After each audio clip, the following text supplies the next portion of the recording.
I'll make him a co-host anyway. He is. No worries.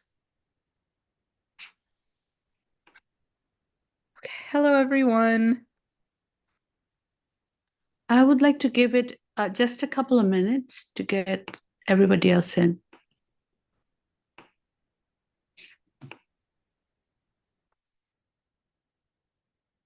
All right. Well, hello, everyone. Welcome in. I'm so excited to start another session today. So this is our final session before we prepare for the Datathon, and that begins October 21st. Once again, this session is our most important session. It will go into detail on how to do the dataset problem during the Datathon, so I highly encourage everyone to pay very close attention. All right. Without further ado, I'm going to go ahead and introduce our speaker, Professor Arnob. Professor Arnob is a generative models deep learning researcher. His interests are generative models, NLP, and computer vision. He is currently a researcher at the Department of Computer Science and Engineering at the University of Asia Pacific. He graduated with a degree in computer science from the University of Asia Pacific a couple before transitioning into a lectureship. So everyone, if you could please join me in giving him our fullest attention and allowing him to have the floor.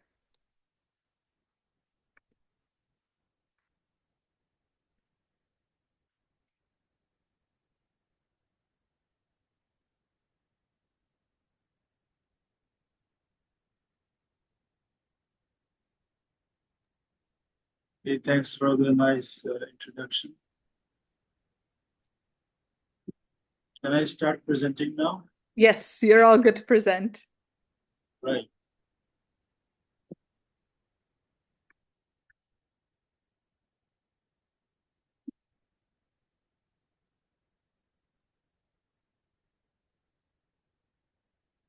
Can you see my screen? Yes, we can. So thank you everyone for joining this amazing workshop that Harwell organized. And thanks to Harwell for giving me this opportunity to talk with all of you people from all around the world.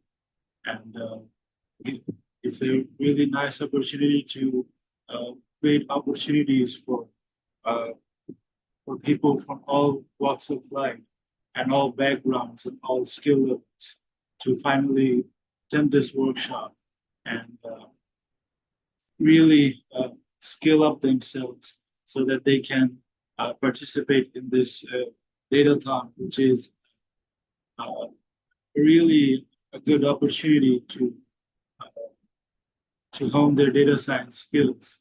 And so with that in mind, I'll try to make things really, really beginner friendly for you all so that anyone with a basic understanding of Python can attend these workshops, this data. So, so I'll be your speaker for this workshop, and my assistant, Abu Bakr Siddiq Mahi, will be assisting you in the comments. So if you have any questions, you can post your comments in the comment section, and Mahi will surely answer you regarding these. So I've been just informed that my voice isn't clear, so let me check up on a few things.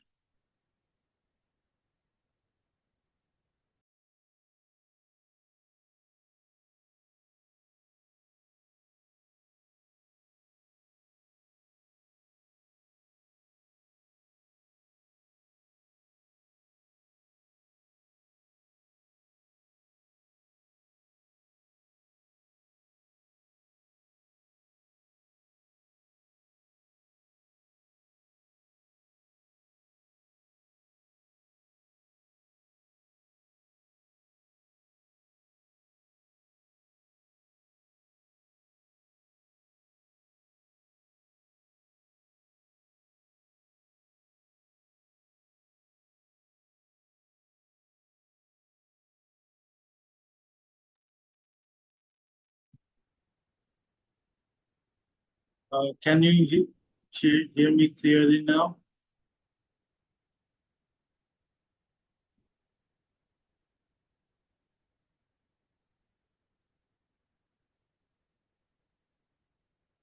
Hello?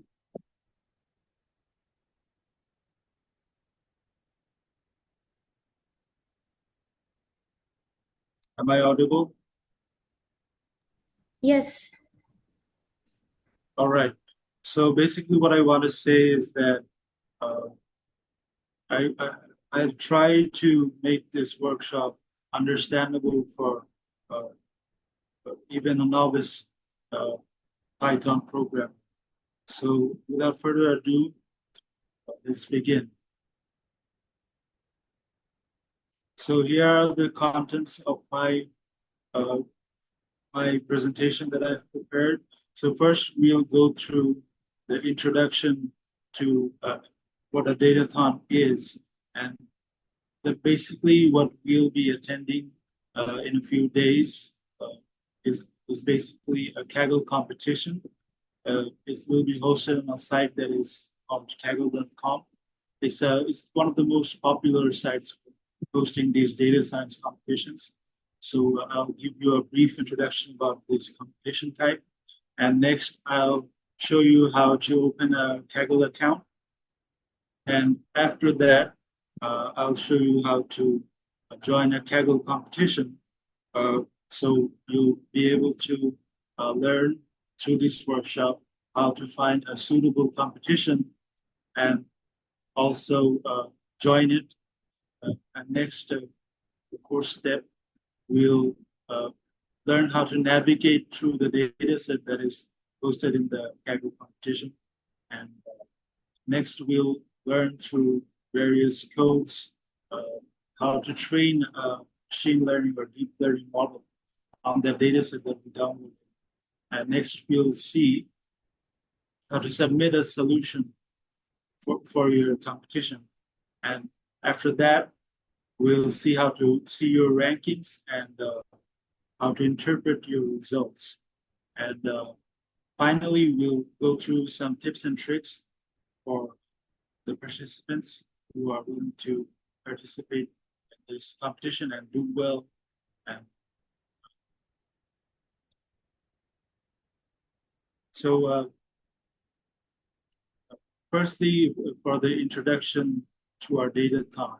So for those of you who don't know what a Datathon is, it's basically a competition where you are given a data set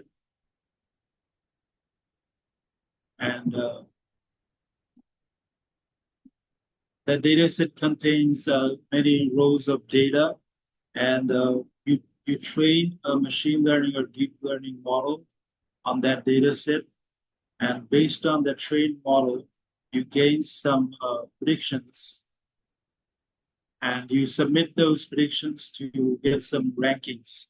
And based on how good or bad your predictions are, you get your rankings. And if you score a very good prediction, then your ranking will be very high. Data.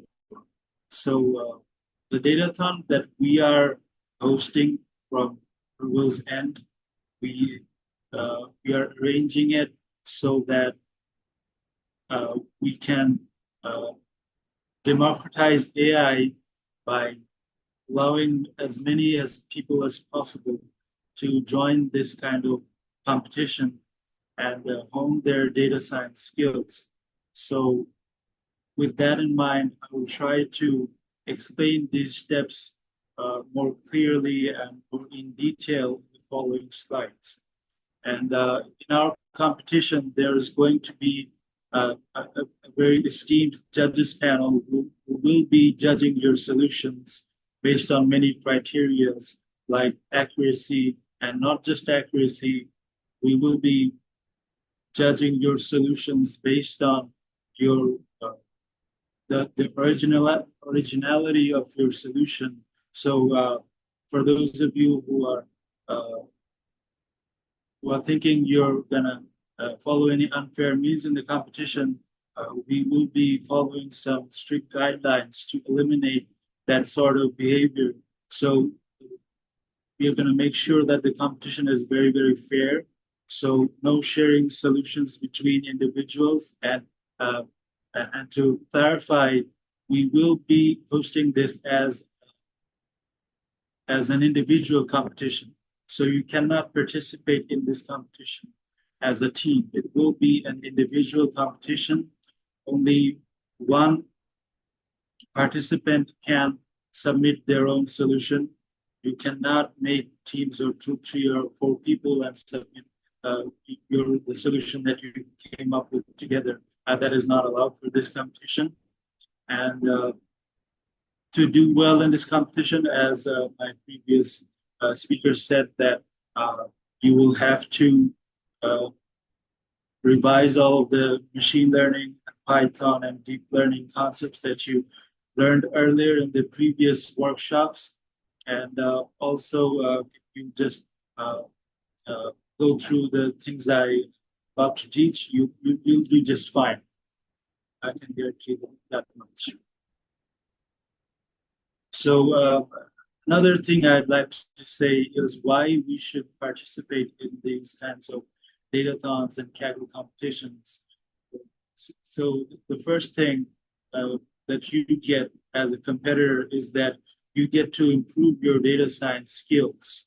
And a lot of the times when we learn data science, our skill level and our knowledge becomes constrained to what we only learn and what we only solve as an individual. But when you are competing with others in a global environment, in a competition where many participants are there, you learn to hone your skills on data science more clearly and in a challenging environment on a difficult problem set. Professor Arnob, I'm sorry to interrupt your session. Your audio is unclear again, and the audience is asking if you could reset it. Sorry for the inconvenience. Let me just check if I can fix the audio. Just wait a few seconds.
Thank you for your patience, everyone. Just give us one more moment to address the issue.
Everyone, details regarding this datathon will be discussed not only in today's session, but you'll also receive a detailed email at the end of the session.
Mukatsa, are you there?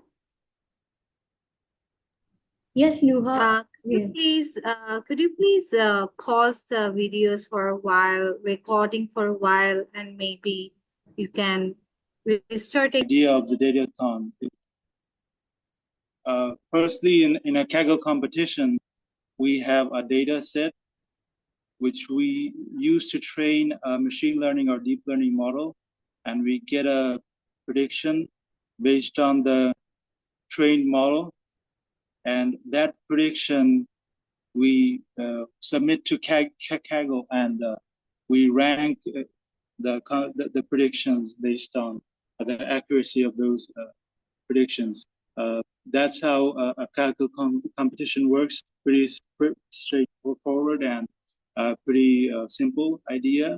So the datathon that we will be uh, uh, arranging from Herbal's side, it will be the kind of competition that I explained just now. There will be a data set that is generated by Herbal, and we meticulously generated this data set for a pretty complex problem, and the task of the competence it will be to train their deep learning models on that data set, and the competitors will also have to generate their own predictions based on the model that they just trained on that data set, and those predictions will have to be submitted by the participants to Kaggle, and after that they will be judged by our esteemed judge panel, who will not only judge the participants based on the accuracy of their predictions, but also the originality of their code. So they will have to submit their predictions and also their code so that the judges can assess how much analysis that a competitor uh, has put into account whilst creating their own solution. And just getting a high accuracy isn't enough to do well in this sort of competition. So it is sort of a challenging task, especially for those of you who are new to Kaggle competitions and new to Python and machine learning. But rest assured, I'll try my level best to explain to you how a Kaggle competition works and how you can do well in these competitions and how to attend this kind of competition. And that will be the goal of this workshop, so that anybody with as little whatever programming background that they have, wherever they're from in the world, they can participate in this competition and reap the benefits of this sort of competition. So I'll talk a little bit about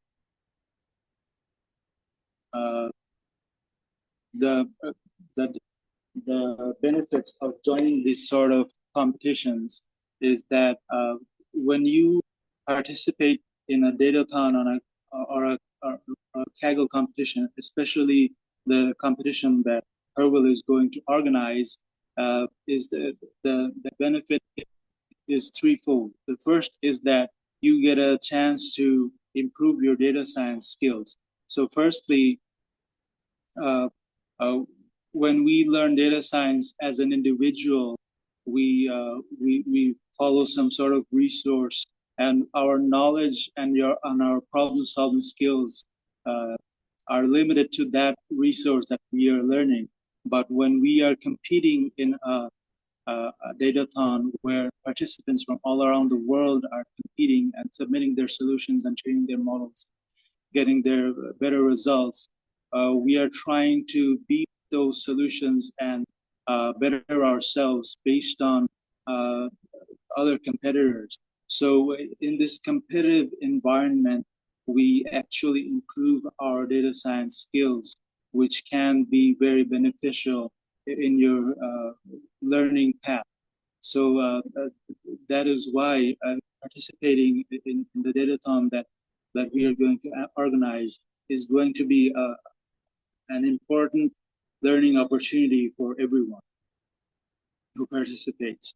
And nextly, when we participate in this sort of competitions, we get to know the other data science practitioners who are doing well in their field, and they're getting better ranks. And a lot of the times they share their code after the competition is over, and we get to know new techniques that they use to get better results. So maybe a new innovation may come across in these kinds of competitions, and more often than not, you can use those techniques to get better results yourself in the next time you participate or when you practice data science in your work life or in your career. So that is why a Datathon is a fantastic opportunity to know those practitioners who are very proficient in data science, and you can learn their skills and really upskill yourselves through this sort of competition.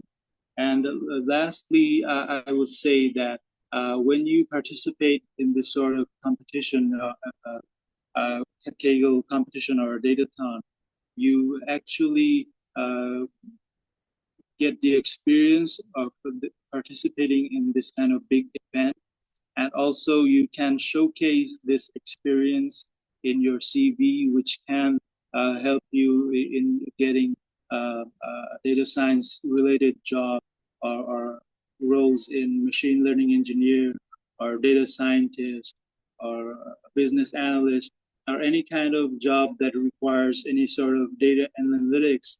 You can show this achievement of participating in this sort of global competition and really get your higher chances of getting employed or getting more considered for employment. So I hope you all will participate in this Datathon and reap these benefits that I just explained. So firstly, for those of you who do not know how to open a Kaggle account, so for this competition, you will all have to open a Kaggle account for participating.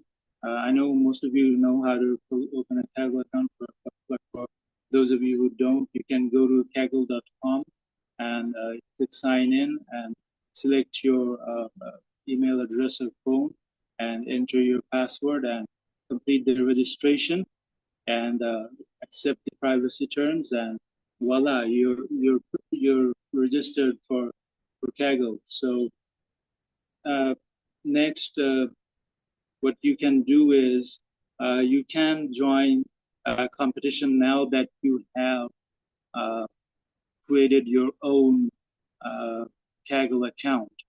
So for this workshop, I'm going to show you this specific competition, which is very simple for beginners and very easy to understand. So you can follow along at your own pace. And so this competition isn't very complicated.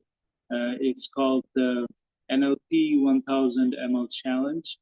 This competition, it's linked at the end of this slide. So when you get this slide posted in the classroom, you're going to get it. You can follow this competition and submit here. So anyways, this is what a Kaggle competition looks like.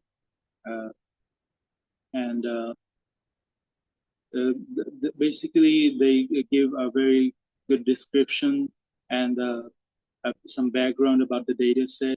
So reading this part where they explain the entire data set and the rules of the competition and how to interpret the data set and many tidbits that you get from this page are very, very important. One mistake that the Kagglers that we say, the people who participate in Kaggle competitions, what they do is they don't read this overview page and they just train a model and they just submit it, and they soon find out that there's something wrong.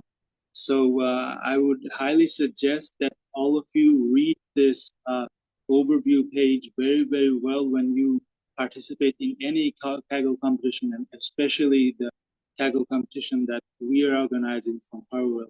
And if you read it, you will get a better idea of what you have to do in this competition. So following these instructions on the overview page is super, super important. So one thing that you have to pick up is how the evaluation is done in this competition. So for this specific competition, that is NLP 1000 ML Challenge competition, the evaluation metric is accuracy. So that accuracy metric is calculated using this formula. They've already outlined it. So when you are training your models, you must follow this accuracy metric to evaluate the model that you're training. So next, what we can see is so the main part of the Kaggle competition is the data set, the main thing that you'll be working on in any kind of Kaggle competition. So when you go to the data tab, all right, after clicking on the data tab here, I've reached the data description page where there is a detailed understanding of the entire data set that is used in this competition. So in any competition, you get a train.csv file and a test.csv file and a sample submission.csv file. We'll go through what these files mean in a second. So to view these sort of competitions, what we have to do is, firstly, we have to join the competition. So here it says join the competition, and after I click I understand, I am allowed to view the data set. All right, so the data set is visible to me now, and so the data set that we are seeing right now has basically two parts. That one is the training set and the test set. So we'll sort of revise what the train set and the test set means in a second.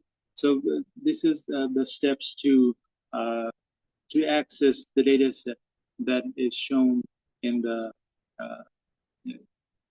Kaggle competition. So I hope you've understood me so far. Are you guys following?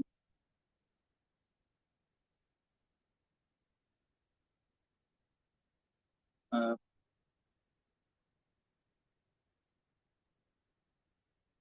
okay. Happy to see that you guys are understanding. All right. So the next step is we download these data set that we just saw, and we have to open it. All right. So I've already downloaded, and I'll show you how to download the data. So first, in the right-hand side, we get the train set. All right. And when we click this button called download, all right, we get to download this training set. Okay.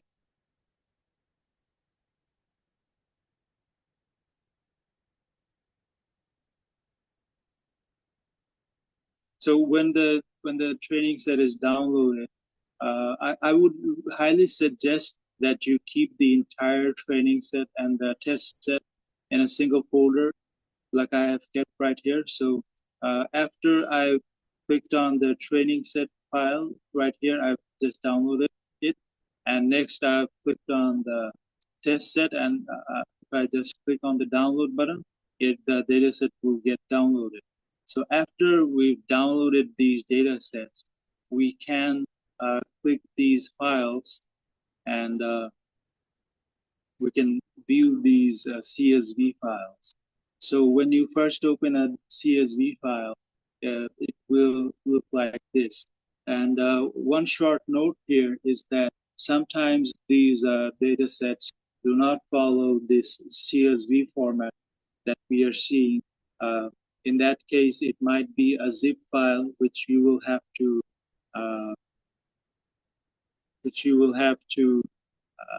extract to access the CSV file, or many times in different sorts of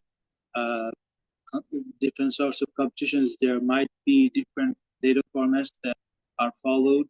So if you just follow the overview page that I just showed you a few moments ago, then you can just if you just follow the instructions in the overview page, you can work on the data set, as long as you understand how Kaggle competitions work and how to work with these kinds of data sets. So it won't be too difficult for you to work with different data sets and different competitions.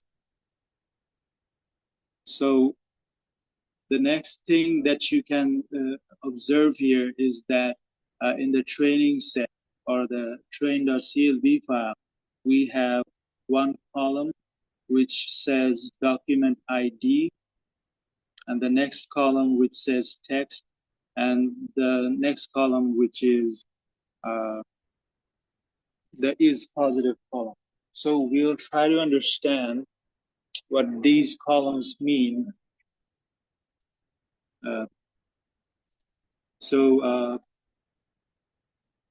Can you guys please tell me how many columns are there in this data set in the comments below?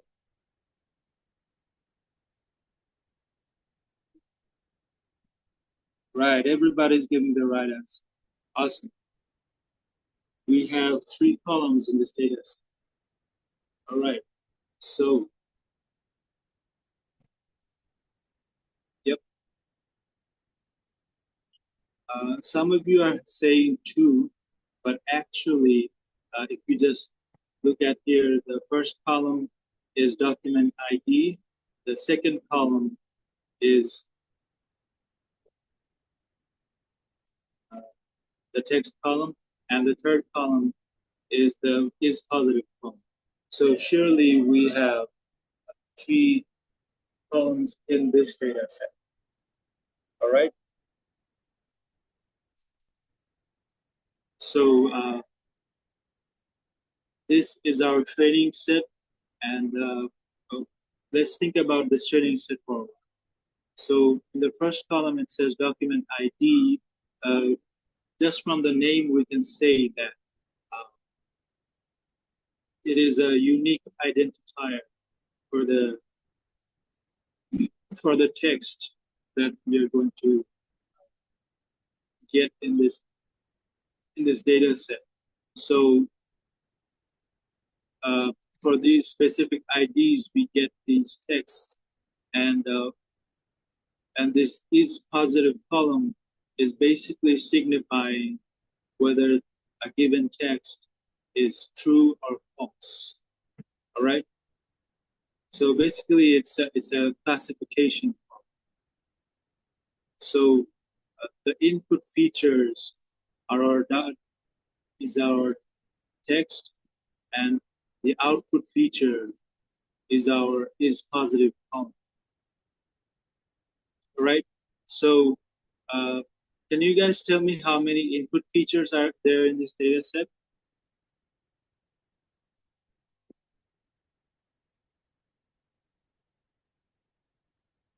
Yep, some are saying one, some are saying two.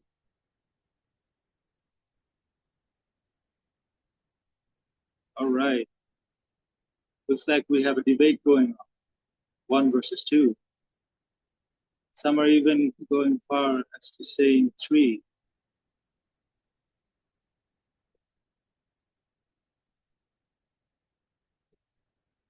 Okay.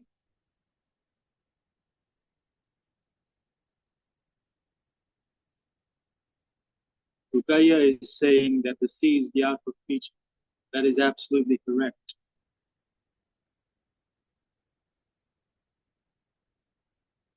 All right. So the choice of the input features is a subjective matter. So there will be debates in the comments about this question. So in many Kaggle competitions, even if you use irrelevant features as input, you might get a good results. That is the uncertain feature, uncertain nature of this kind of data. But in general, in principle, we generally will say that the text is the only input feature, and the output feature is going to be the is positive column. So we have one input feature in this data set and only one output feature. So I hope that clears up, and I can pronounce your name, Rauda. Sorry if I misspelled it. It is correct in her assertion that the text is the input feature. All right. So observing this data set, we get an idea of the training set that is provided in this Datathon. So let's look at the. Have you understood what the meaning of this this CSV file? Have you all understood and how to interpret it? Okay. Thanks for commenting and let me know. All right. So all of us are have an understanding of the training set that is provided in this competition so far, and next we'll look at the test set that is given in this competition. All right. So in this test set,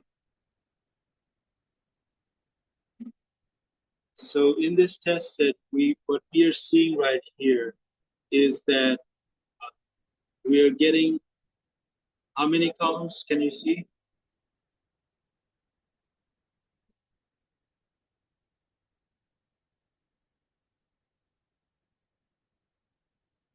All right, everybody's answering the right. Yep, we have exactly as you guys are saying.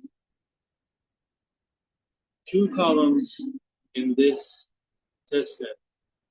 So have you noticed any difference between the previous file and this file? Can you comment below what's the difference?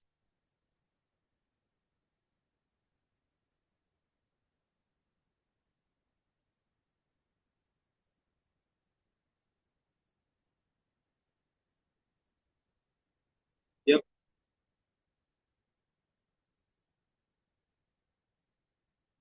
Yes, you are absolutely correct that there's no output column here. So uh, like the previous training set, we have the document ID column and also the text column that is identical to the training set, but unlike the training set, we don't have the output column which is positive. So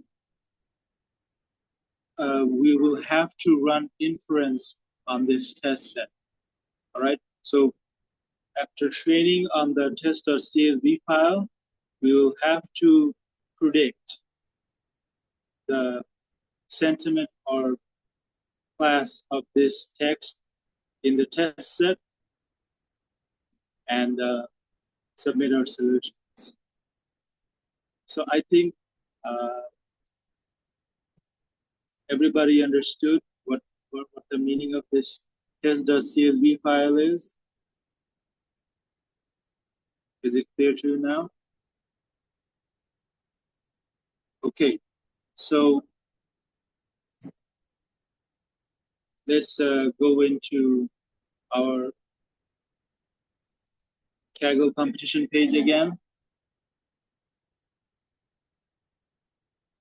All right, so beside the training and testing file, we also have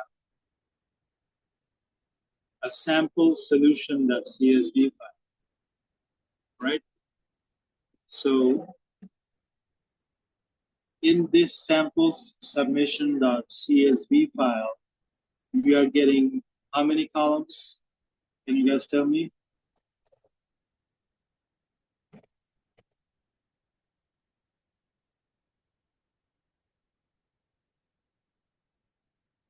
Right. That's absolutely correct. We are getting only 2 columns in the sample submission.csv file. So unlike the training set and the test set, we are excluding or discarding the text column that was present in the training set and the test set. The sample solution.csv file doesn't contain this extra information that we had in the training set and the test set. So when we are submitting a solution to Kaggle, Kaggle doesn't care or the judges don't care what the input is, because based on that input, you are already submitting an output column, which is positive column. So what we'll have to do is we just specify the primary key column, which is the document ID, and also the output column, which is, in this case, is positive column. And that is how we submit this solution. And this is basically a sample for submissions for you to make. So following the same format in the sample submission.csv file, you will have to submit your solutions. So I hope you at least understand the format of the data that is presented in this particular competition. And hopefully, if you join in other competitions, you can create your own solutions and submit them by following the structure of this, whatever data that you're given you will be able to follow that particular requirement.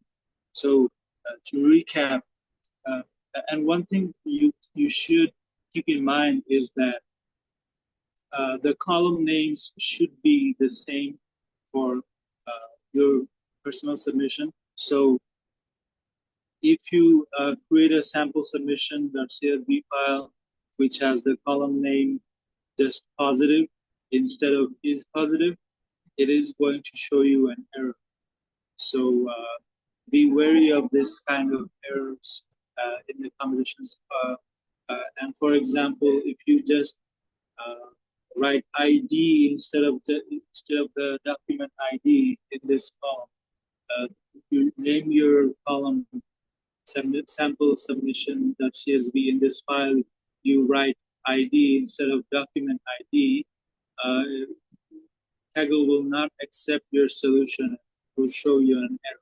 So it is very, very vital that you name these files and their columns very correctly. And another thing you should keep in mind is that you are getting a specific number of rows in the test set, right? A finite number of rows in the test set.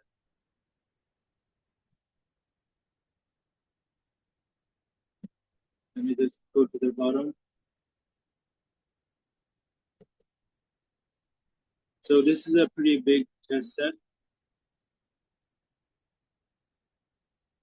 Okay, so we are getting around 59,539 rows in this test set. So can you please tell me how many rows in your sample submission.csv file will have to contain?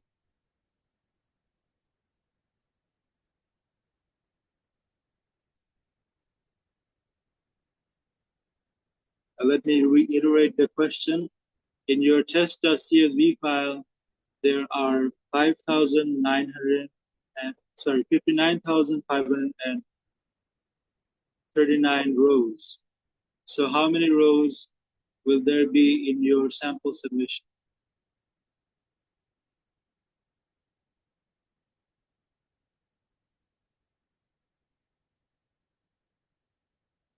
All right, most of you are giving the right answer.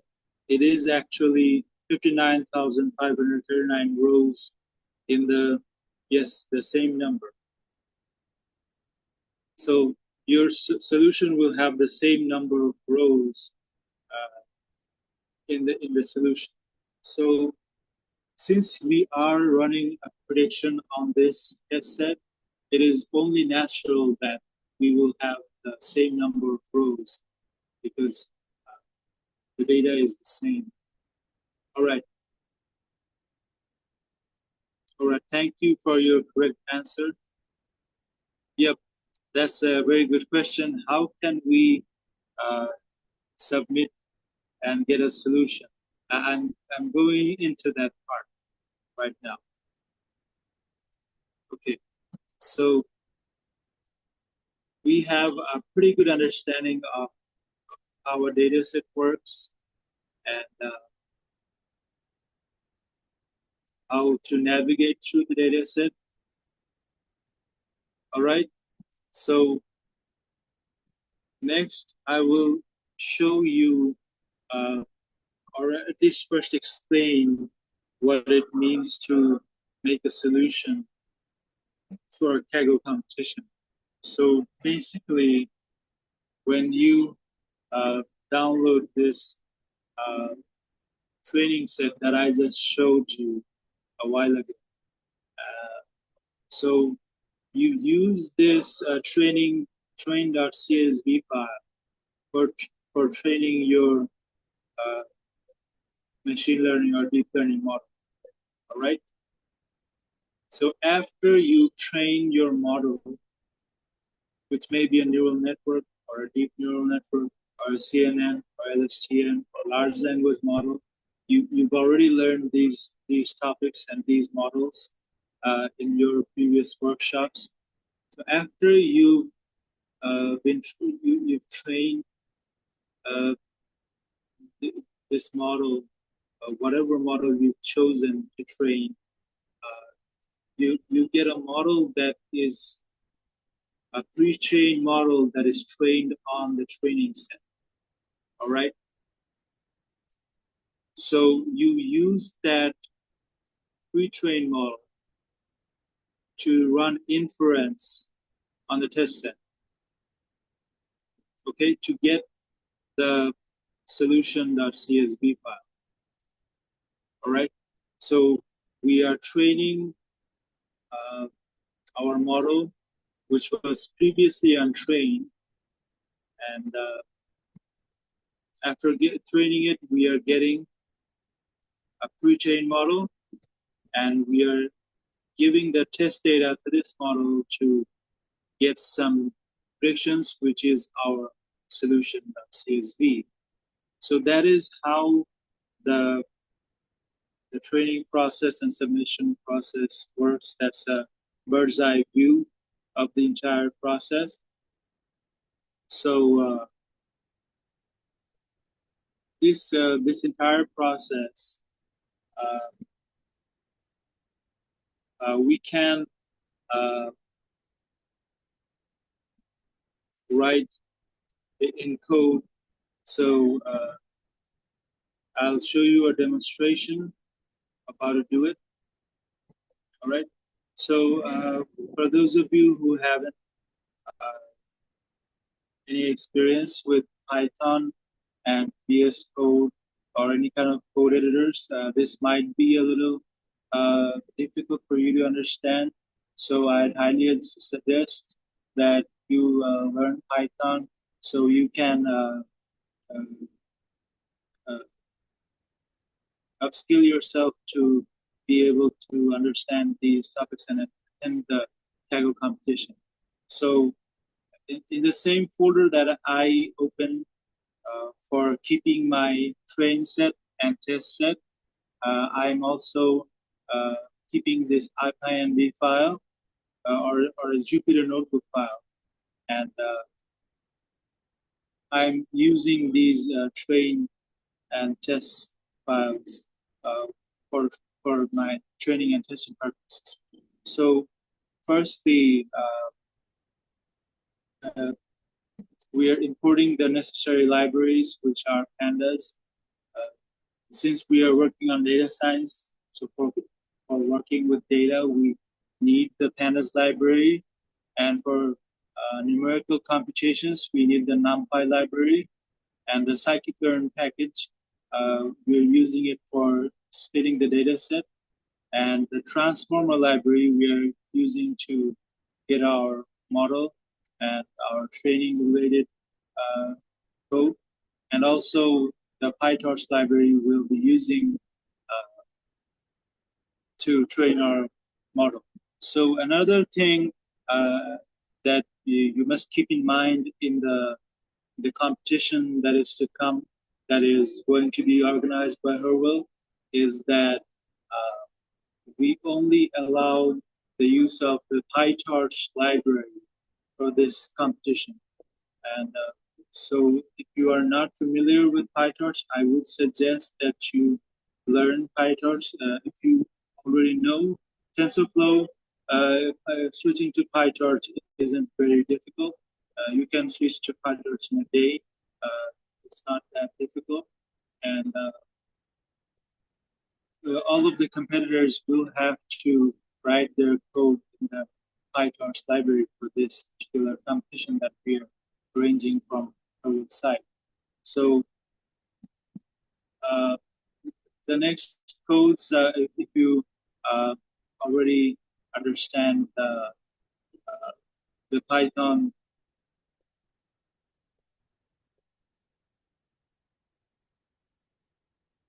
if someone is asking, are these the default libraries needed for the problems? Will we need these libraries for all problems on Kaggle? All right. So there are alternative libraries for data manipulation other than pandas and NumPy and scikit-learn and they have a lot of similarities and common points, but usually these are the standard packages that are used for data science competitions. So if you learn these packages, you will be most of the time good to go. And another question is, how can I participate in competition I missed that one? I'll show you that again. So after you open your Kaggle account, so after you go into a competition link, just like this thing that we are going into, and you go to the data section, all right? And after you go to the data section, it will show you the option to join that competition, right? And when you click the join the competition and you agree to their terms, then you will be joined in that competition. And this will be the same process that we will have to follow in the competition that will be organized. So I hope that clears up any confusion regarding joining the competition. All right. So okay. So in the next code cell, we are seeing that there's a code to load the train.csv file that we just downloaded. And next, we are loading the test.csv file and keeping it at test_df. So the files that we just downloaded, they're all loaded right now into our runtime, okay? And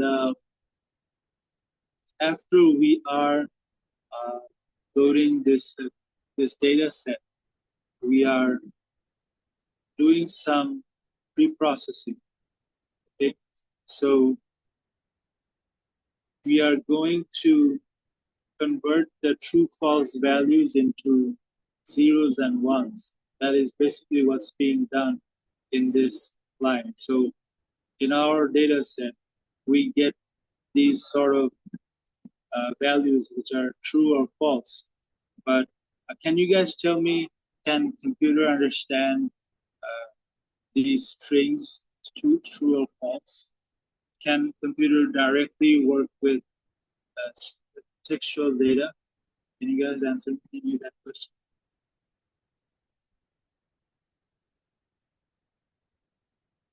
Right. Yep.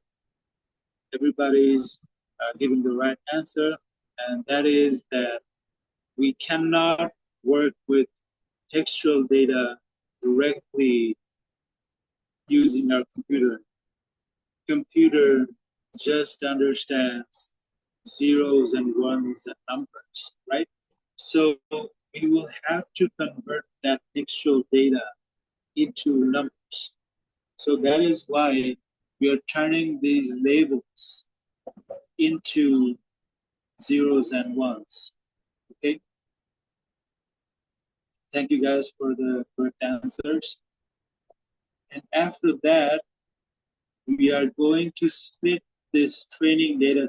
So one thing you have to keep in mind that you cannot convert, you cannot use the test set for training. Right? I actually made this distinction in the slide earlier that you cannot use the test set for training purposes. Okay, you will have to use the training set for your training purposes. And when training a machine learning model, you have to calculate the accuracy in various inputs. So, are you going to calculate accuracy on the entire training set, or are you going to calculate accuracy on a smaller part of the entire training set? you would naturally split this training set for training your model. So that is why we are training the train set that is available to us. And actually, there's a built-in library function called train test split, which you can use to train the data set that you just loaded.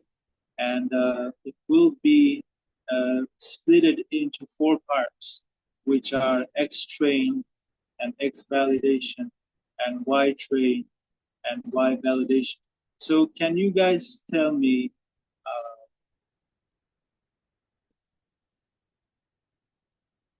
is the X train, this splitted version that I highlighted right now, is it going to have the same number of rows as the data set that I'm showing right now?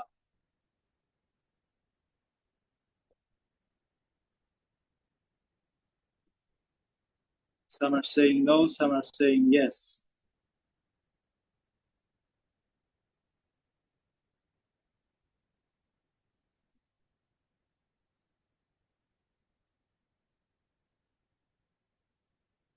Okay, so I guess some of you are a little confused about this issue. So let me clarify again. When you split this data set, which is their training set, okay, and you are splitting it into 2 parts, one is training and one is validation, then you will naturally get a lesser number of data points than you actually have. Okay? Yep. That's a valid assessment, Ruada. Okay, so that is why we won't get the same number of rows that we had originally. Okay. All right, Talat, I'll explain it again. Let me open this white.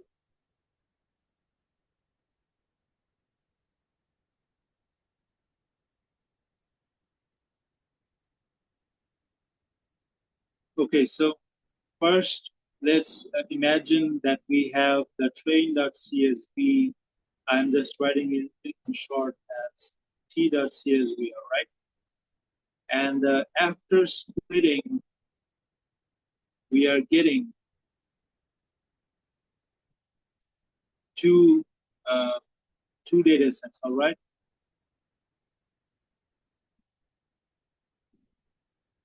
And one is the training set, and another is the validation set. Okay, so let's say I'm taking 70% of our training data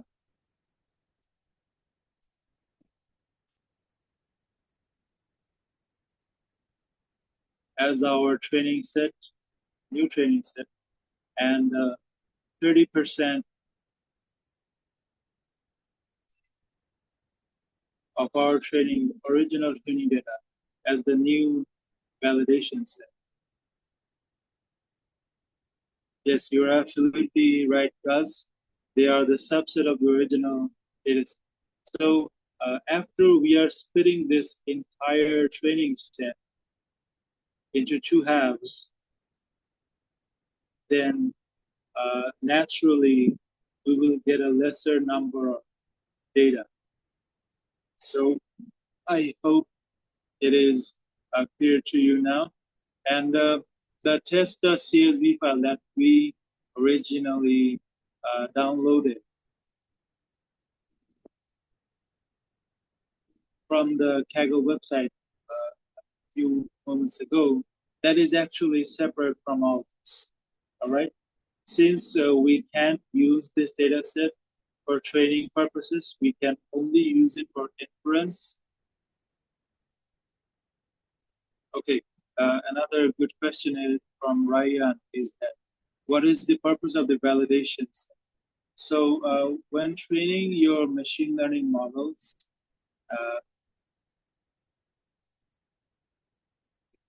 So when you are training that model, when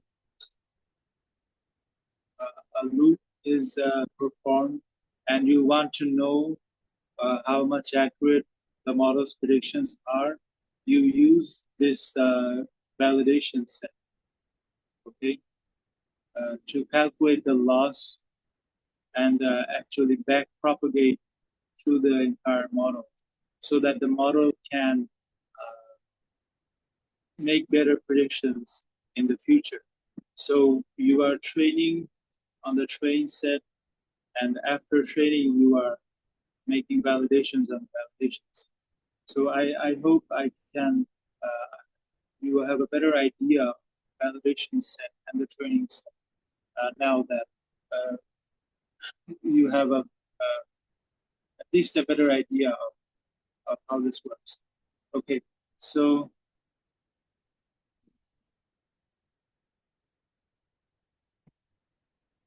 yep, that is true, Talat.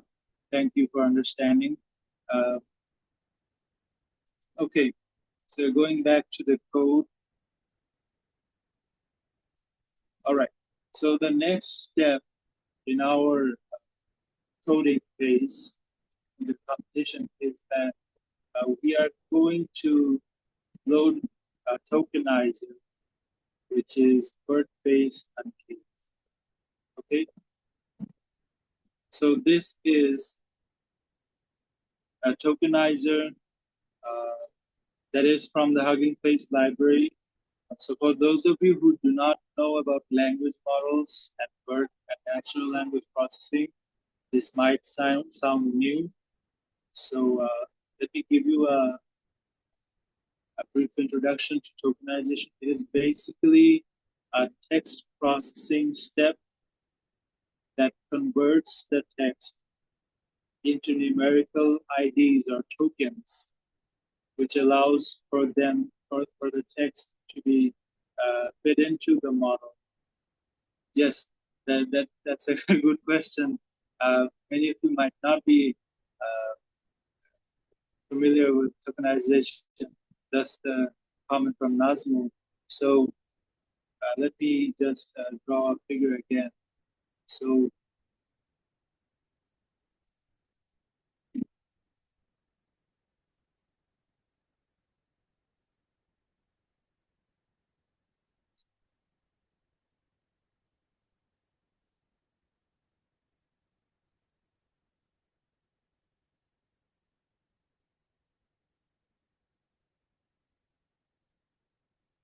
all right, so in natural language processing, you are basically working with some text, right? And I'll just show you the text using this sign right here. And basically, as we saw earlier, that our computers cannot work with text, right? So what we have to basically do is map that text into some numerical IDs, and that is actually the process of tokenization. All right, so we feed the text into a tokenizer, and after that we get some tokens, right?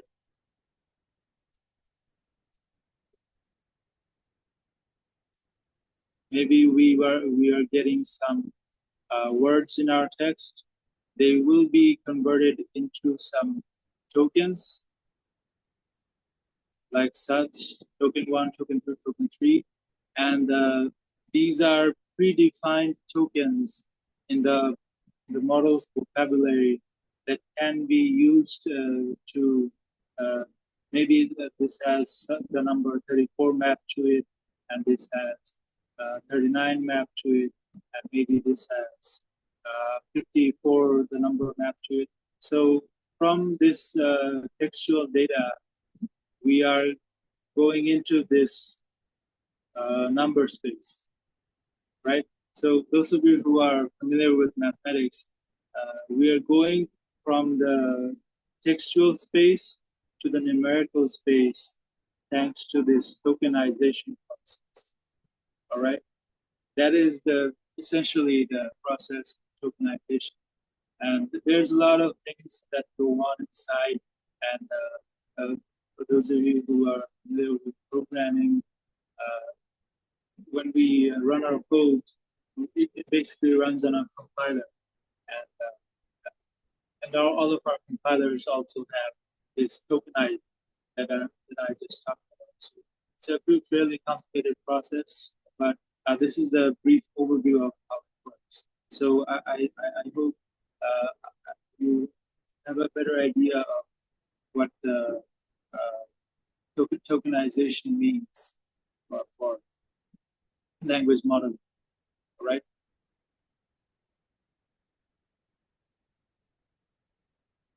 Okay, so now that we have loaded our tokenizer, which will convert our text into numerical tokens, next we are going to tokenize our data set. So the training set is going through our tokenizer, and there are some initial parameters that we are setting. For example, padding equals true and truncation equals true. You can play around with these parameters and try to know how these parameters work. And so basically, when using tokenizer, we can play with these parameters to get better results. If your luck isn't with you, you might get worse results if you don't tune these parameters correctly. So anyways, after getting all of the codings of these texts, we have numerical representations of the textual data that we were working with. And the next, for working with this data set, we will have to create custom data sets. So if you are not familiar with object-oriented programming in Python, now is a good time to learn about it. So in Python, you can define these classes. So I've defined a class which is named sentiment dataset, which is derived from the parent class, which is torch.utils.data.dataset. And it's better to use this parent class because you get the features of the library, of the PyTorch library. On top of that, you get to write your own code, which is written right here. So it's a pretty good practice to use the built-in library for making your own data set class. So for loading this data set and making our data set readable for our machine learning model or deep learning model, we will have to create this custom data set class, all right? And when defining PyTorch data set, we will have to define these initializer functions.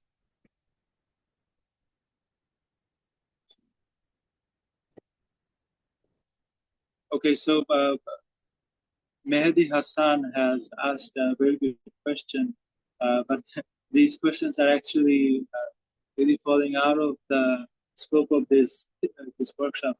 But anyways, I'll shortly try to explain what truncation is and how it affects the overall output of your text preprocessing.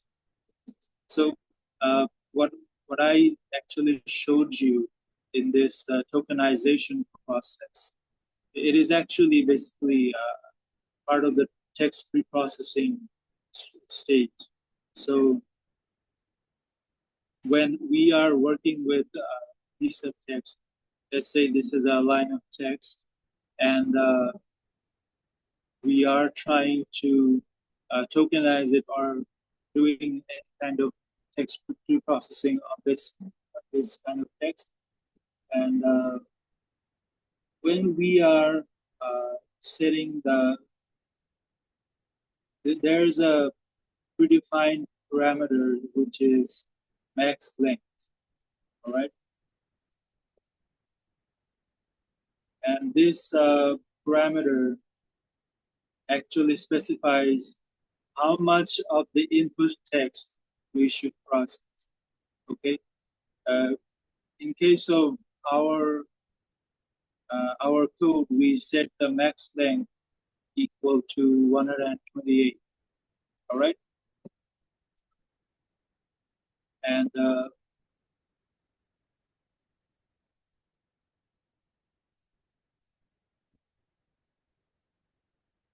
when we are working with this text right here, let's say this text has a length of maybe 512, okay? And the max length is set to 128. So what the tokenizer will do is regard the first 128 tokens of this line or of this text and discard the rest of the data, all right?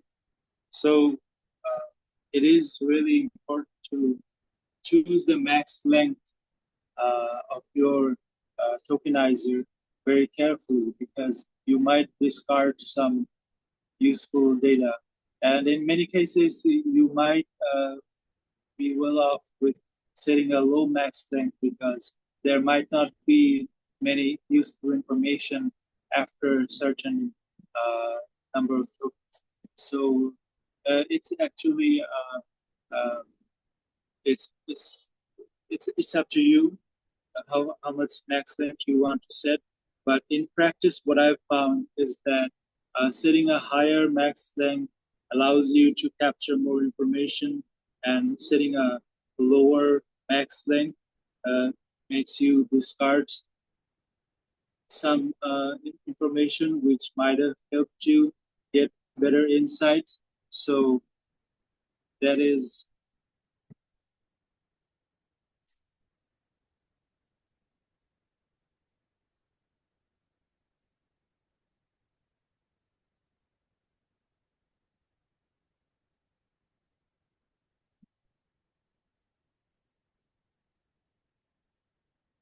okay. So as far as I know, the standard practice is that you go with, you look into the data set and see how much max, how many tokens you are getting in the data set for each line. And then you try to figure out uh, uh, the value of the max length that won't discard much information. And as far as I know, there's no easy way around it other than experimentation. So in my research work, that's what I actually have to do. I find out what is the appropriate max length for my specific research problem. Okay. So moving on, after we have successfully created the custom class of our data set, then we can create our data set objects, okay? And we are also passing the labels as well. And notice that we are getting the numerical values of these labels. And, can you guys, anyone please answer me why we are taking the numerical values of these labels? Why are we using the toNumPy function? Can you tell me?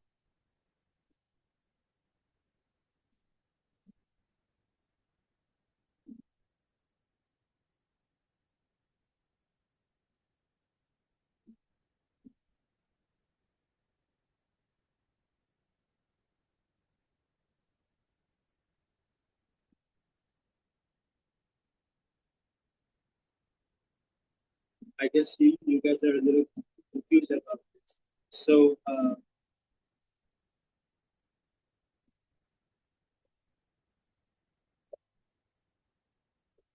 okay.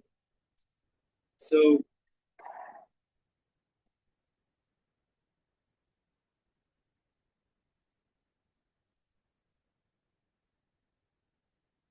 yep, Hassan, you are correct. And another reason why we are using my function is that this this data set class expects that you are using numerical data types. All right, and ensure that all of your data is in the correct numerical data type. We are using this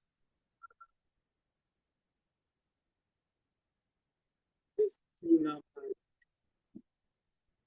Can you guys clearly hear me? Hello?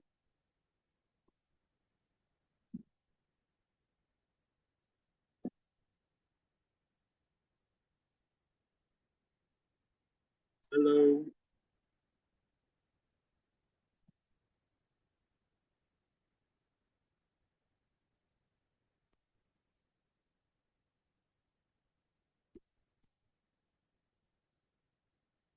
I try to speak a little louder if it makes any difference.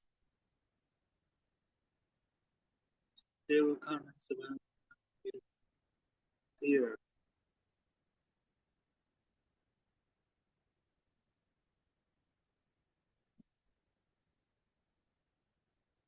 Not sure how.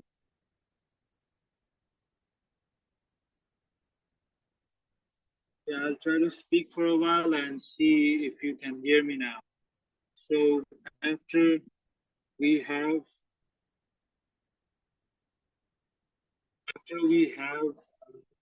created the data set that is suitable for training the model, we will have to create the machine learning or deep learning model that is suitable for training. So the model we are using is BERT, and it is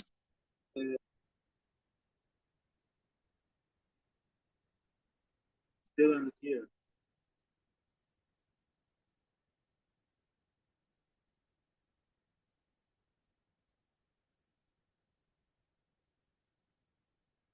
Sorry for the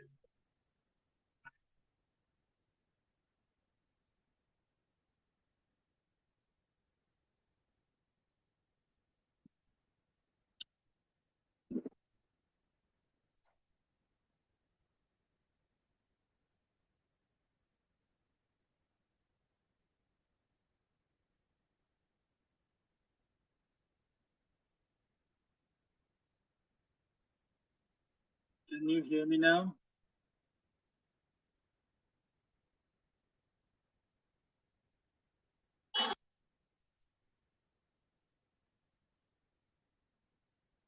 Okay.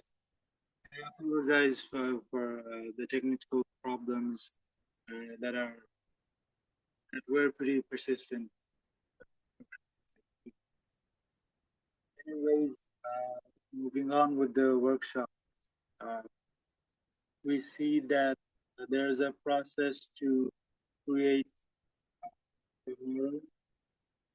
Since we are using libraries for this task, we can easily just load a very popular model, which is called BERT, which is a standard model used for natural language processing. It is quite good for test-related tasks, so we're using this model. After loading this model using this line, we will have to define the trainer for our. So this is the trainer that we'll have to use for training the model, and we are using the trainer from a library that is called Hugging Face, and it is a very popular library for natural language processing and also computer vision related models. You will get many machine learning and deep learning models in this library, and they also provide some code to run or train your models. So using this trainer that we imported earlier, we can specify some arguments or some parameters which will prove to be useful in training your model. So we are specifying our training set and also the validation set. We are giving it all to the trainer that we are just setting up. And after we have set up the trainer, we can call the train function. And then the training process will start. So your model will now be trained on the train set that we just downloaded. So at first we are getting a loss of 0.7258, right? And in the end, when the training is done, the loss is 0.5156. So can anyone please tell me, has the loss increased or decreased?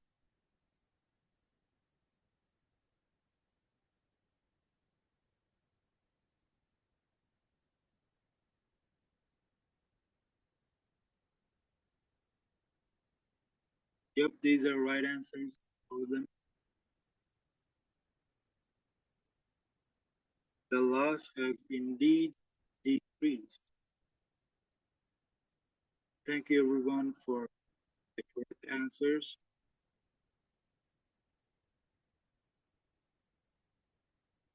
So the loss has increased since the time we first started training the model, and over time the loss increased into a value which is lower than the one that we had earlier.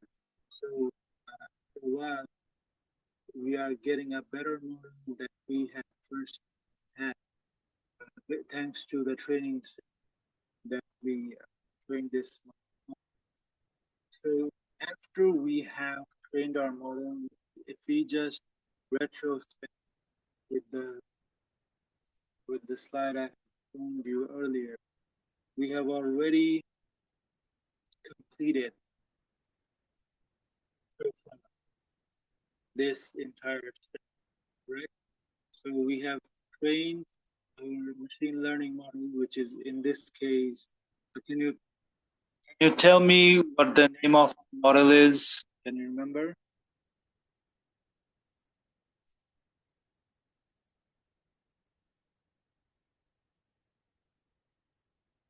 Can anyone please tell me what model are we using?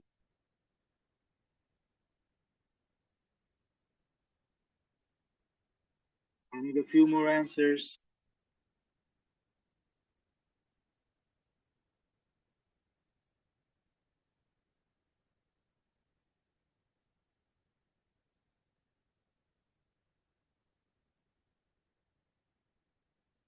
Yes, some of you are saying BERT, some of you are saying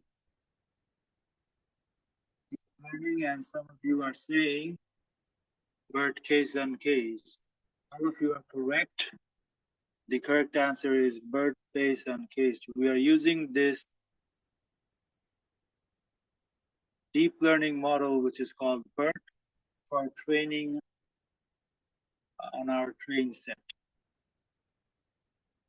Okay, and one of you have answered that we are using the BERT tokenizer. Well, that is correct. We are using the BERT tokenizer, but that is not the machine learning or deep learning model that we are using to train on the trains. The tokenizer is separate from the actual deep learning model. It is required to train the model because without a tokenizer, we would not get the the tokens are numerical values to train the model, but I hope you understand the distinction between the tokenizer and the actual lien. I hope it's clear to you now.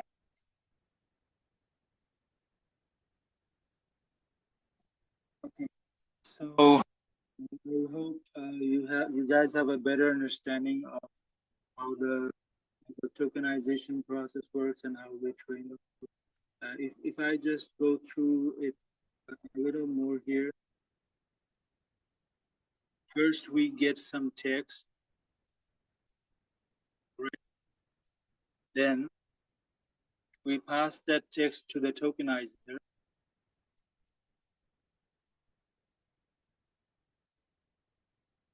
And then, can you guys tell me after passing the check to the tokenizer what we get?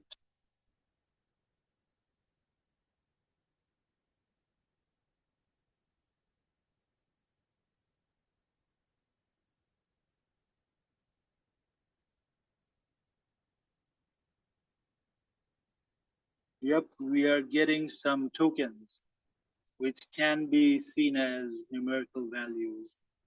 Okay, so those tokens are fed into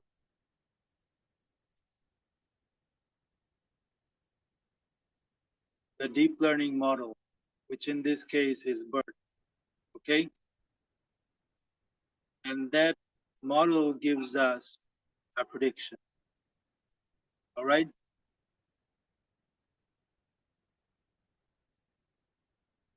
So we are getting tokens from the tokenizer, as you guys have correctly pointed out. And after passing those tokens to the model, we are getting some predictions. All right. I hope this concept is more clear to you right now.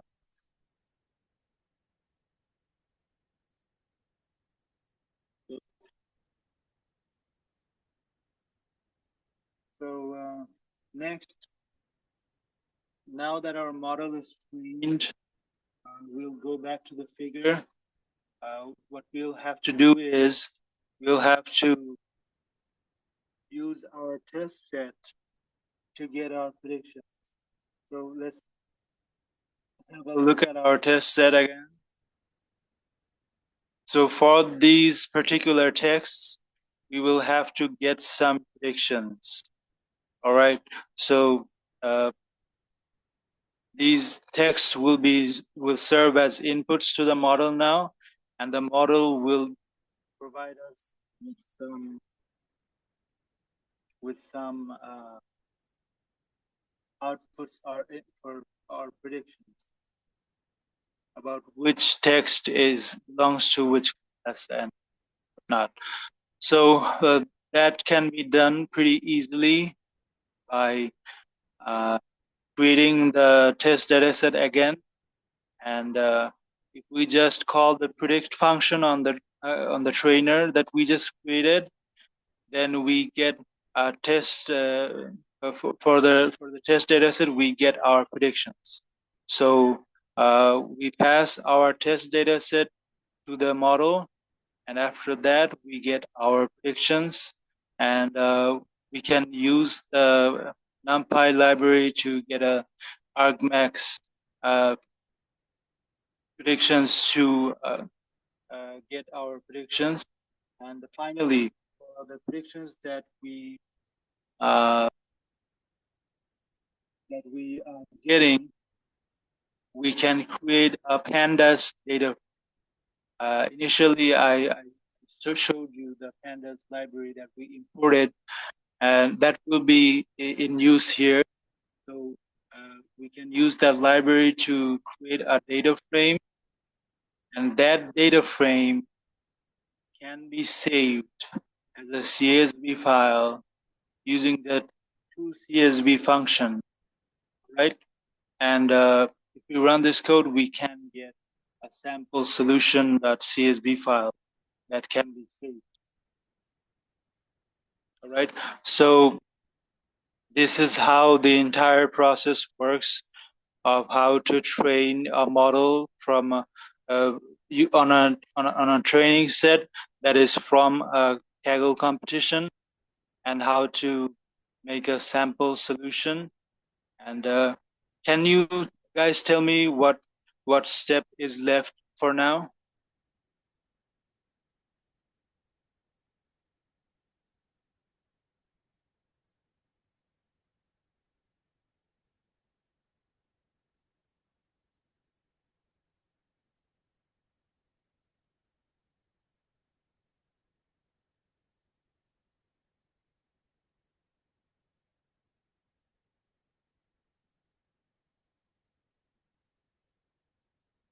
You guys are right. We can evaluate the model and see how accurate it is. And one way to evaluate it is to see how the loss has decreased or not. We can calculate the accuracy and precision and recall and other metrics. But for this workshop, I'll just show you how to submit the solution to this problem. So for solution, what I'm going to do is I'm going to download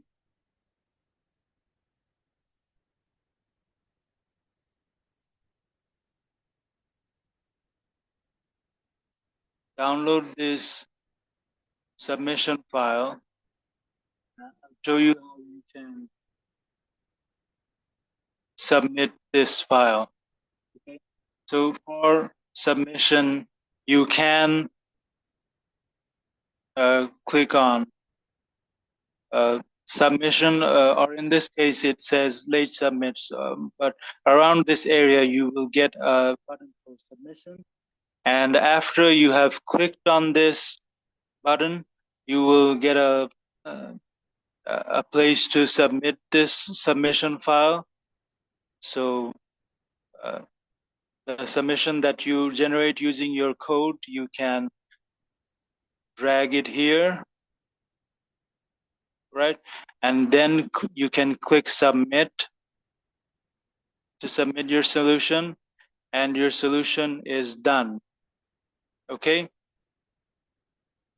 And after you have submitted your solution, you can go to the leaderboard and see your ranking there.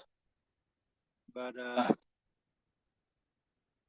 since this is a samples submission that I submitted, there's a error showing right now. But if you run this code correctly and make a submission, it will correctly evaluate your submission. So this was the process to submit your solution. And after you've run this code cell, a sample solution file will be created in the same directory, and you can drag that that file to this area right here, and you can make your submission. And after you have submitted, the solution that you will submit will be evaluated based on accuracy, and you can see your ranking based on how well you did. So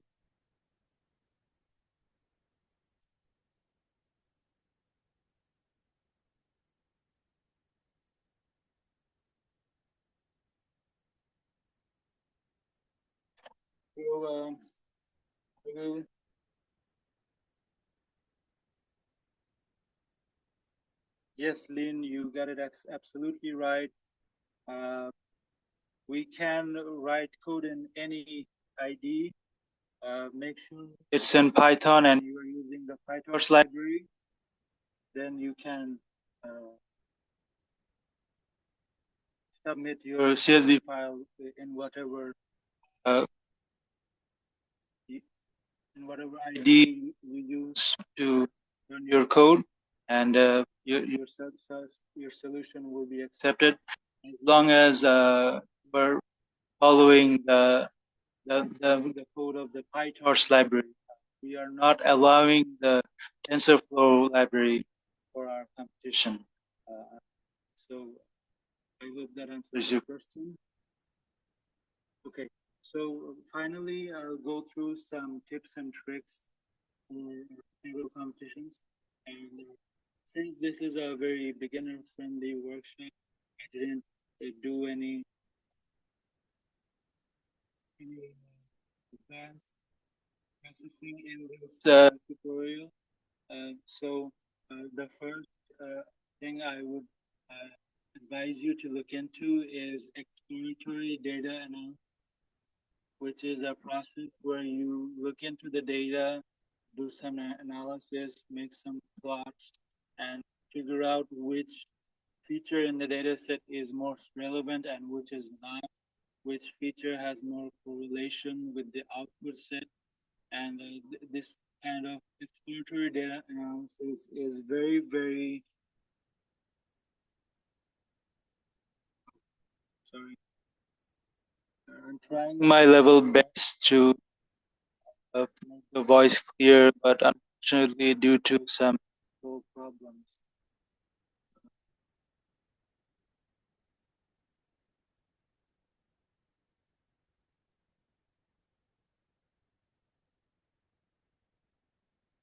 So what I was saying is that exploratory data analysis is very important for competitions. You should perform some EDA before you train your model to figure out how to select the appropriate features for the problem. Is it clear now?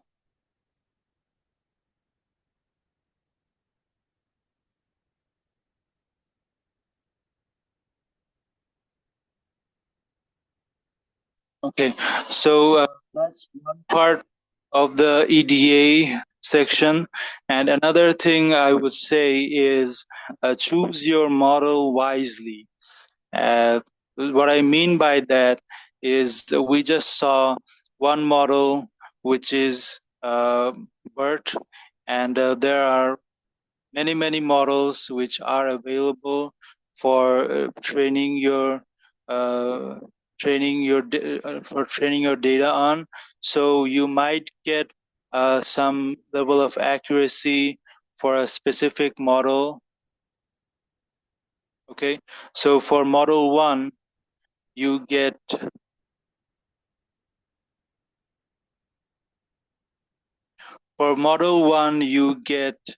let's say 60% accuracy.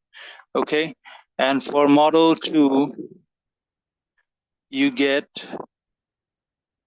80% accuracy, and for model 3 you get 30% accuracy. So which model will you choose to submit your solution with? Can you guys write in the comments below?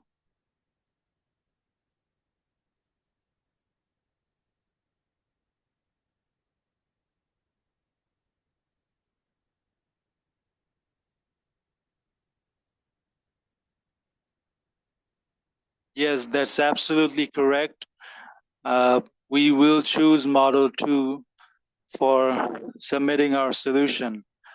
So while training our models, we have to look into many models and see which one is more promising and train on our data set and select which performs the best and submit the solution for the best model. All right. And next, what we can do is fine tune our models. So what I mean by fine tuning is while training our deep learning models, we can use many hyperparameters. One concept many students struggle with is the difference between a parameter and a hyperparameter. So a parameter is something that is trainable and that is changed during the training process of the model, and a hyperparameter is the is the number that you yourself change, and it is unchanged during training, and it is up to the user to tune the hyperparameter. So the warm-up steps and the number of epochs and the batch size and also the weight decay, these are all hyperparameters. So can you guys tell me whether the learning rate is a parameter or a hyperparameter?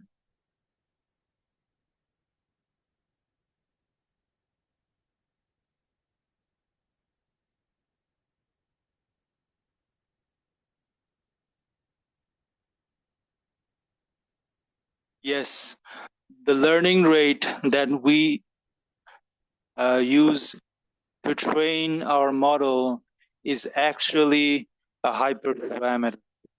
So I guess you guys have paid attention to the previous workshops. So you are answering very well, and I hope that you will do very well in the upcoming Datathon.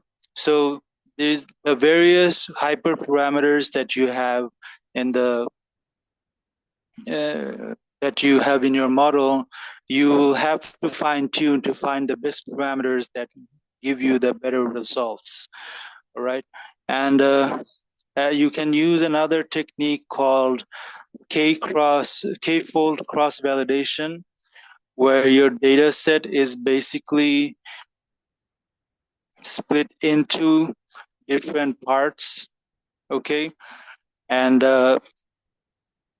those different parts are called folds, and in different iterations, different folds of your data set are used as test sets, and that gives you a better training performance compared to just using a fixed train and test set. So that is a promising idea you can try out while training your model. And another trick you can use to get a better performance is feature engineering. So you can combine some features and create new features that might give you better predictions. And sadly, we don't have too much time to go over every tips and trick in detail in this workshop. So I would recommend that you read this book, which is called the Kaggle book. It is a very popular book for data scientists and people who participate in Kaggle competitions. It's it's a pretty useful book if you want to participate in a Kaggle competition. So you can go through this book, and all the techniques that I just discussed are pretty well discussed in this book. So you can get a hold of it and better your data science knowledge to get better at Kaggle competitions.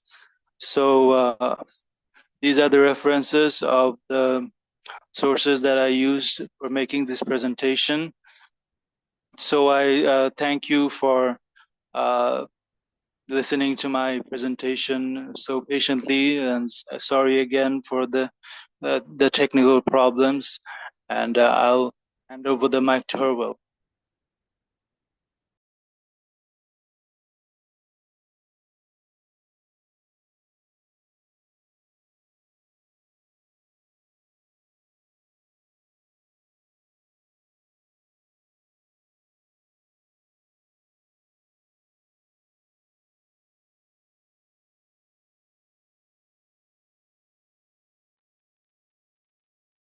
Thank you so much for that amazing session.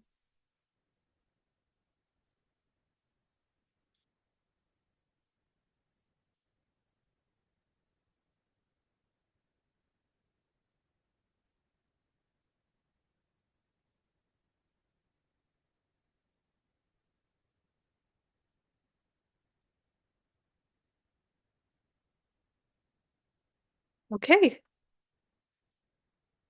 How's everyone feeling? Did everyone feel like they learned a lot? Did everyone feel like they're more prepared for the upcoming Datathon? We should be. Hi. I understand I was needed.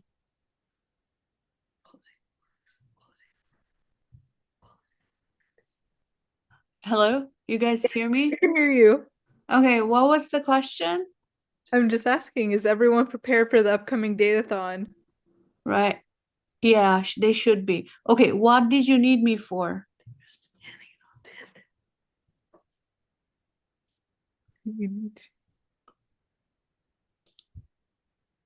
Okay. Is So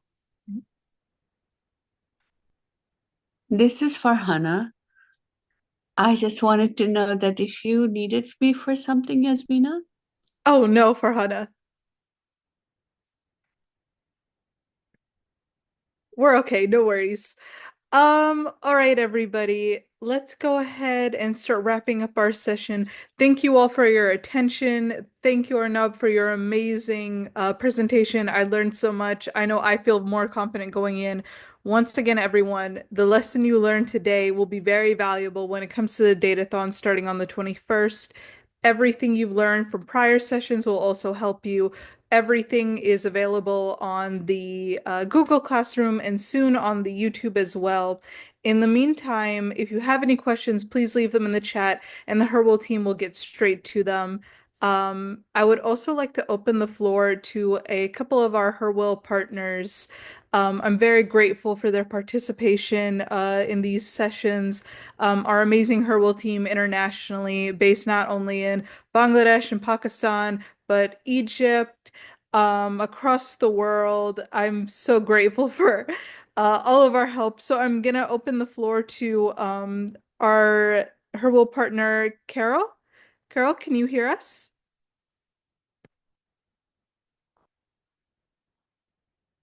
Carol Zakor?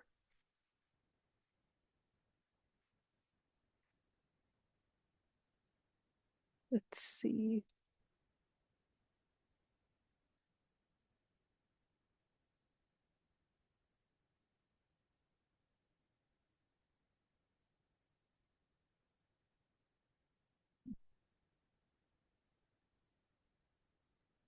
Let's see.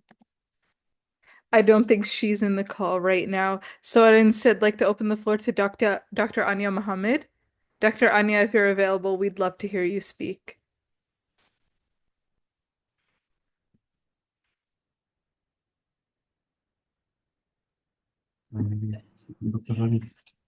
I don't think Dr. Aya Mohammed or Dr. Rania Mer or Carol Zakor is here with us.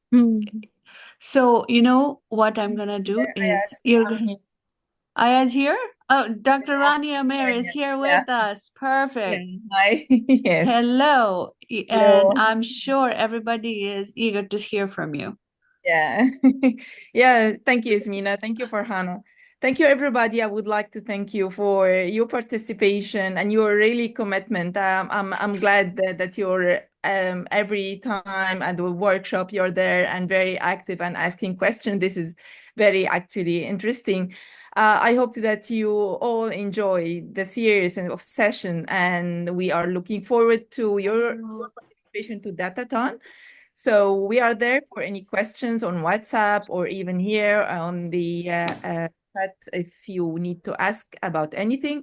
And also we are looking forward for your feedback and what you are expecting from us in the future and what is your wish list about any kind of training or something like career building, whatever you want. It will be our pleasure to hear from you. You can write down at the WhatsApp group or any kind of communication, LinkedIn, whatever. So we need to be in contact all the time from here on in the future. So thank you again for your participation and your commitment. Hope to see you soon again. Thank you. Thank you so much. Thank you, Nina. And to echo Dr. Rania Amer's comments, this is Farhana Hassan from Harvard Global. And I just wanted to thank every single one of you one more time to say that how grateful we are that you're able to join us. And, you know, talents are everywhere, opportunities are not. and that's what some we believe in. So with your talents, we wanted to provide some opportunities. And we are all floored, and we're just blown away by your commitment, dedication, regardless of the circumstances and the situations you're in right now in many parts of the world. It is not a nice situation that we're in.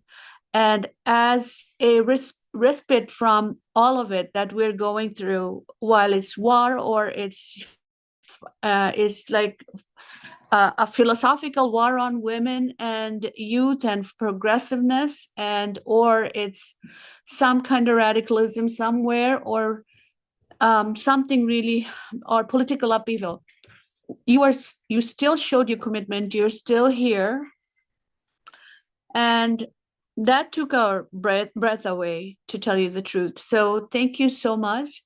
I really strongly encourage, especially after Arnob's amazing overview of the Datathon itself and how to participate, how to win, how to tackle these data sets, how to learn different libraries in Python, and how to do well. I believe that you have a very, very good chance to learn and win this thing. And then we hope to provide some opportunities that are not easily available. So even if you can't, don't worry about winning. Just participate. Just participate and learn. Go play with different things, different libraries, and different areas of the datathon. Just look at the data itself. It may be something that just totally surprises you. And also, as a footnote, it is actually Arnob and Sayara Mahmood and Raima Islam, though, who are in our research team. Raima Islam is the global STEM lead. Sayara Mahmood is the STEM lead in Bangladesh, and Arnob is our research lead at Harwell. So it's a data set. It's the problem set is made by them in-house. So, and also vetted by some amazing experts at Georgia Tech. So there's a lot of enthusiasm. This is something that has never been done before. And we hope that with this competition, we have a very good start in something that's coming.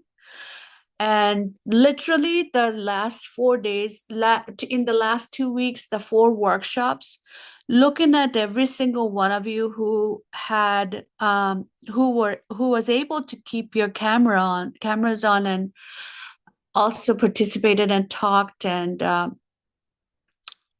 you showed real dedication. I personally am very, very inspired to do more. Our entire team is. So just let us know what can we do, how often we should meet, and how to help you get to wherever you want to go in life, okay? And in leadership. So if anybody else wants to speak, please go ahead and do so. Participants, would love to hear from the participants if you have something to say in any language, because I think somebody somewhere can interpret. And with that, I would say thank you, goodbye, and good night. Thank you, Farhana. The floor is now open. Oh, but before we do anything else, if we could just all turn our cameras on and do the screenshot. If everyone could just turn on your cameras, face the screen and smile, we would be very grateful.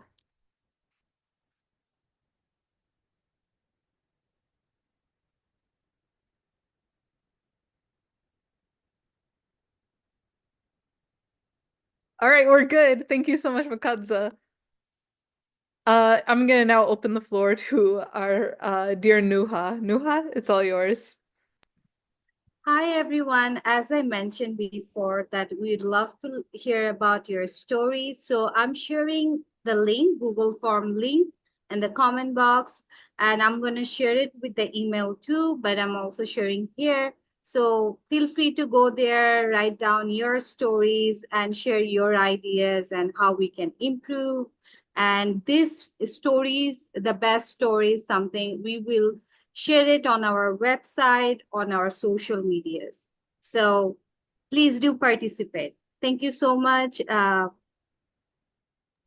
And also, to add to that, I just want to say, by you doing so, sending us your video or your stories or your form answers, you give us permission to use those stories anywhere on our social media, okay? So just so you know, this is being recorded and we get the verbal commitment for that. And yeah, and even if you want to just take the video and say something about your life, where you want to be and what you're doing and how her will workshops had helped you and how you'd like to participate more and what's happening in wherever you're living in right now, that would be great. Your stories are what makes it so special.